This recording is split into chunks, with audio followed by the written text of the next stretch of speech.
दुनिया का तर्ज मुनाफ़क़त औरत को इस बात का यकीन दिलाता है कि तुम सिन्फ़ नाज़िक हो।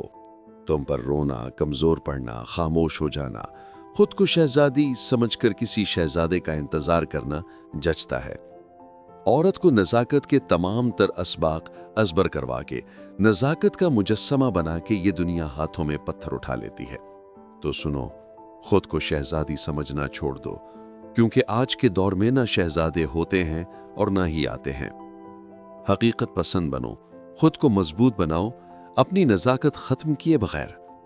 मखसूस लोग तुम्हारी नज़ाकत और मासूमियत के मुस्तहिक हो, जिनके सामने तुम शहज़ादियों की तरह पेश आ सको।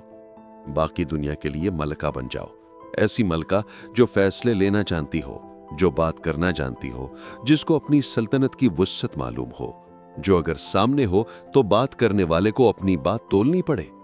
दलाइल से बात करो, यूं कि तुम बोलो और जबानों पर ताले पड़ जाएं। खुद पर काम करो, तस्वीर के तीनों रुख देखना सीखो, लफ्जों के हेर फेर को समझो, मिठास में छुपा जहर पहचानने की सलाहियत पैदा करो, और फिर ही तुम इस पुरफतना दौर में सरवाइव कर सकोगी।